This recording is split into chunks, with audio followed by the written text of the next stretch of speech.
Yo. What is up, guys? JAMAICA'S here with another reaction. Yeah. Today we're here with another one. Prison guard on the murderer who got under his skin. Yeah. So it's Minutes with Lad Bible. Big up Lad Bible TV. Big up on yourself. This is a reaction to this one. Never seen it before. So we're gonna jump straight tonight. So basically, this is a prison guard about a murderer who got under his skin. It's a dangerous job. We all know the prison guard is a dangerous job. The prison system is dangerous. So hats off to you, my G. Let's go. Day 10. Naked. Trying to pull his own testicles off. Inserting things up his back passage. Refusing any medication. Covered in excrement, rubbing it in his eyes, his ears, been like that for about 3 days. Wow. It's graphic.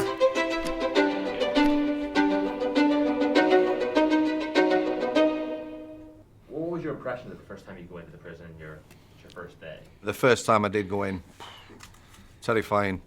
Walking down Main Street, there were lots of prisoners about. At that time, I didn't know where they were going. Straight up in your face. One lad straight up in my face. You know, who do you think you are? Much like intimidating. Expletives in there, just challenging you straight away. Intimidation, you didn't know where to put your face. You didn't know where to look. Yeah, I'm a big lad, worked on the doors or whatever, but, you know, totally out of my comfort zone. Prison different. It was terrifying, to say the least. What was the time you were most scared? Forest Bank, I remember 2 lads I had an altercation with. I was on with a very young new officer. In the morning, these 2 lads had wanted to go in the same cell together. And I said they could, however, one of them, it maybe asked me 40 times that day and he'd become abusive. So I said, no, it's not happening now. You know, he'd overstepped the mark. That's all it was. Sometimes in these in these kind of jobs, you have to be firm. You have to be firm but fair. You have to be firm but fair in these kind of situation to stamp your authority and let these prisoners, in his case, know who the boss is, and no means no. But if the person asks you from the end of the day and you say yes, why keep asking? Why keep asking? You don't say yes already, so the word is yes. So just chill and wait till it's time to get bang up. Then you're going with your friend. That's it. It's simple. Why you keep pressuring the guy? Evening duty. We just unlocked. We were serving meals. I just, you know, I was literally stood, turned my back. He threw the towel around, starts choking me out. I don't know if you've never been choked out.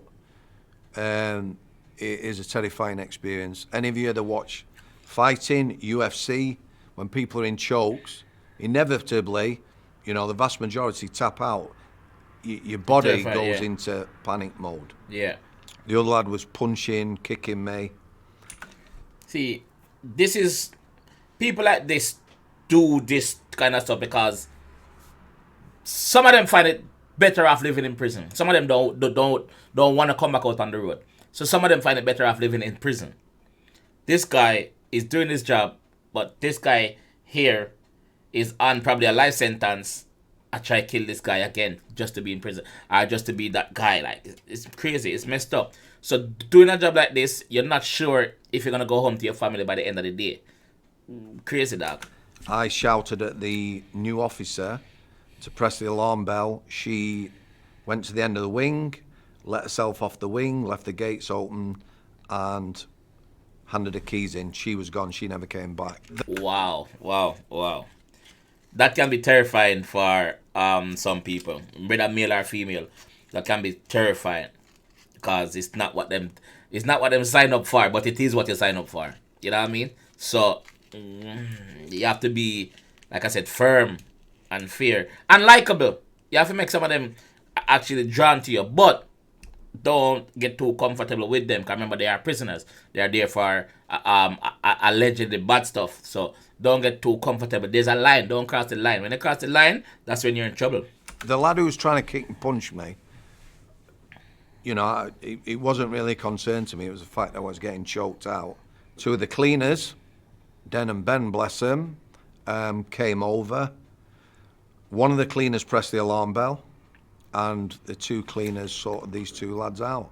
So this is dramatic. No, not even dramatic. This is crazy. He was there with his colleague. He asked his colleague to press the alarm, raise the alarm for the other guys to come around, come help. The other colleague left him there to die. This is how crazy it is. She's thinking about saving for herself and not knowing, say, yo, your colleague, that you're both here to do the same job, you're on the same shift, needs you more than anything right now, and you're gonna leave him? No, that is naughty. Yes, you can run out, but you can press the alarm same way. If Den and Ben wasn't there, he probably wouldn't be here. He probably not would. Come on, man. As it were. So if it hadn't been for them, I would have got a good kick in. God damn it. So the cleaners, they're actual prisoners. Prisoners who were employed, Yeah. both at Forest Bank and Strangeways, usually tough lads, Manchester prison. you know, who get on with the jail. You know, polite, helpful, but tough lads.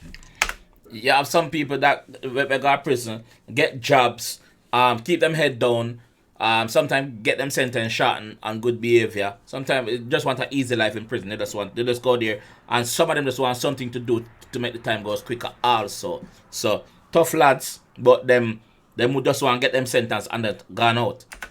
Some of the people you're seeing today have murdered another person. Is that a strange thing to go through? To be honest, when I first started, you don't know what anyone's in for. You don't necessarily look what people are in for. So I started on the young offenders, which was 18 to 21-year-olds. Very violent community. It wasn't till probably 6 months in that I did a escort to a hospital in Liverpool, and it was a 4-officer escort, which is unusual. That usually most hospital escorts will be 2 or 3. Yeah. So this guy was obviously a risk, and I had a look on the computer to see what he was in for. He had broke into a pensioners' home, some guy in his 80s, and this is a lad who's 18, 19. He'd robbed him, he'd killed him, and then he had visited the premises for several weeks. Wow. Committing sexual acts on this guy that he'd killed.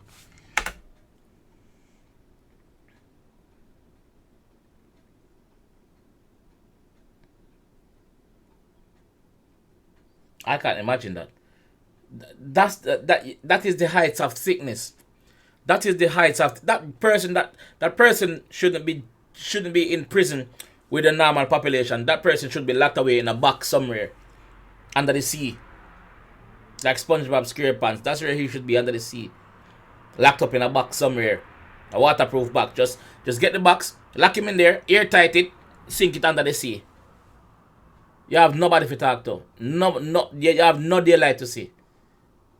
That's how you treat people like that. Gosh. So post-mortem. That lad wasn't on that wing very long. He went to the gym one day. Someone found out what he'd done.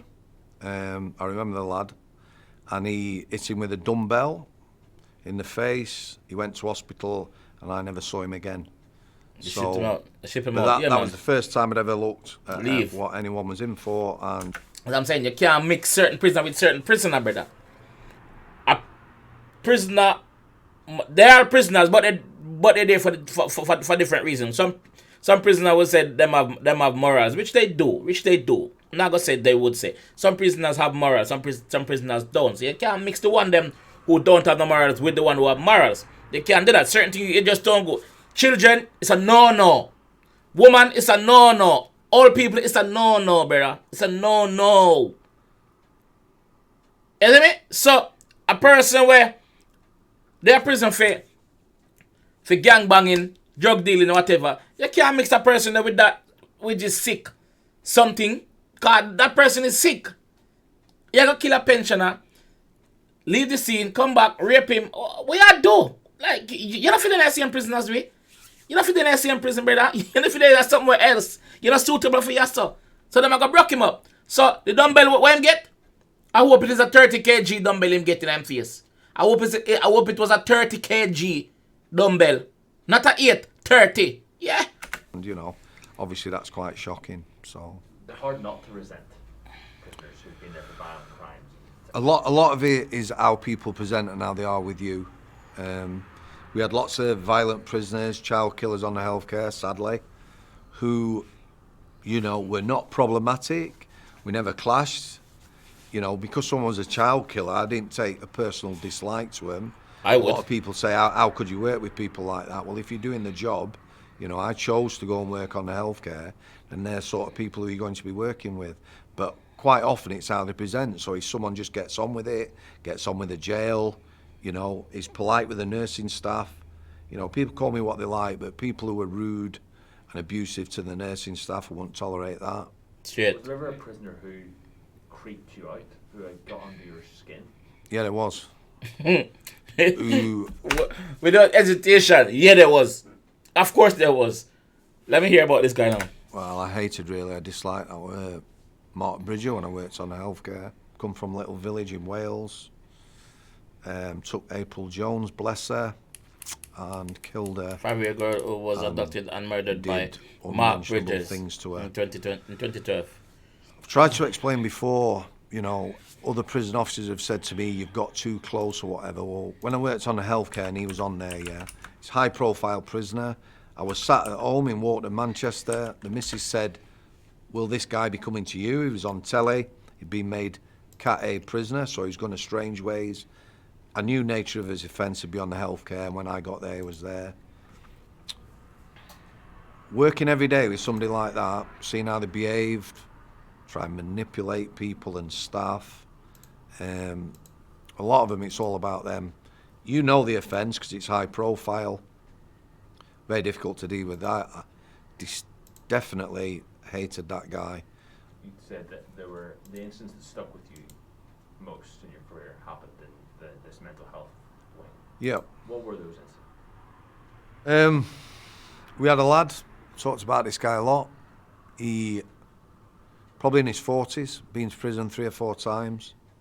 So he came into prison, he was medicated, came to the healthcare, he was well known to us, and at times had been incredibly unwell. The psychiatrist was looking at his medication. Hold on, guys. I'm getting a bit distracted because I'm looking at Mark Bridges here. So this is a picture of Mark Bridges and where's the thing? This is a picture of Mark Bridges here and the guy. So obviously this is the guy. So this is the story. So this is the guy that I'm watching now. This is Mark Bridges here, and unfortunately, this is the little girl that he abducted and killed. This was crazy. This is crazy. Look at this guy, man. Come on, dog. Come on, man.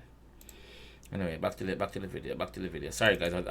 I just got a bit distracted there because I had to look who this guy was. Nasty piece of shit. We had a lad, talked about this guy a lot. He, probably in his 40s, been to prison 3 or 4 times. So he came into prison, he was medicated, came to the healthcare, he was well known to us, and at times had been incredibly unwell. The psychiatrist was looking at his medication, and he told him that he'd been on it too long and he was going to change it. He told him the combination the psychiatrist wanted to put him on didn't work for him, and if he tried to do that, he would stop taking his meds. So the psychiatrist changed his meds. He stopped taking his meds. So day one, yeah, he had a scruffy leather jacket he always used to wear. We had a game of pool. He said he was going to stop taking his meds. You could have a conversation with this guy. You know, he was educated. He was a nice lad, a pleasant lad to talk to. Day 10,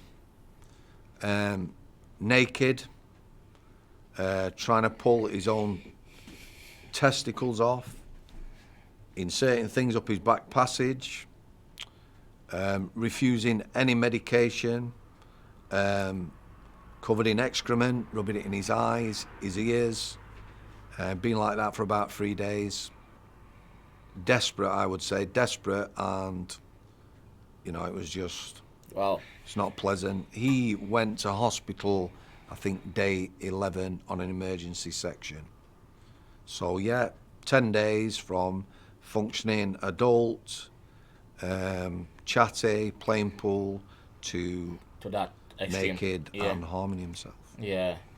How can you not, if you've got any humanity, be affected by that? True. Seeing somebody like that. True. Do you think that events like that have had a long-term impact on you? Probably on the mental health side, working on healthcare, strange ways, and Depends on the you know, person. there was quite a few people who were mentally unwell at Forest Bank. Seeing people at the lowest, unmedicated, that's probably had the biggest impact. You know, because you see things normal people don't see sometimes in a car crash moment, and they're the sort of things that haunt me, if you like. How have incidents like that impacted your mental health? I left Forest Bank in 2004, so, you know, it's like 17 years ago, but it's like it was yesterday. Yeah, still fresh in I his was mind. angry with the prison service. I weren't treated well when I was on the sick. Procedures weren't followed. I put myself through 5 months of psychology with Salford Mental Health Services, who were amazing. The psychologist I saw, having nightmares, brain not shutting down. My doctor was super supportive, tried me on various meds. So, at the start of the video, this guy was a bouncer, a doorman, a security. From a security to a prison officer, and look at the changes that is done to him mentally and emotionally. Look at the, like he's scarred. He's scarred. He's scarred. And to make it worse, the prison service never treat him well.